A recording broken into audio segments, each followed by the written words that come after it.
Hi friends, நான் உங்கள் முதியோரின் பசிப்போக்கும் தம்பதி தேவி சித்ரா விஜயகுமார். ரோட்டோரில் இருக்கிற முதியோர்களுக்கு நாங்கள் சாப்பாடு கொடுக்க ஆரம்பித்து இன்னையோட 262வது வாரம் ஆகுது.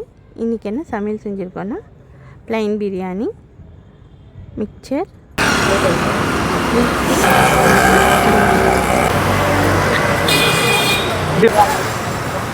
அப்படி மேலே வணக்கம் வணக்கம், நல்லா இருக்கீங்களா? கை பரவாயில்லையா? பரவாயில்லைங்க. சரி, நன்றி.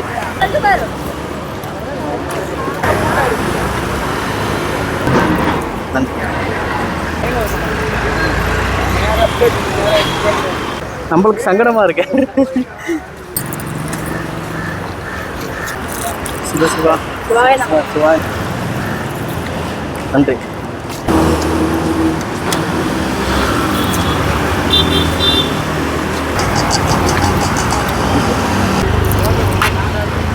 நன்றி.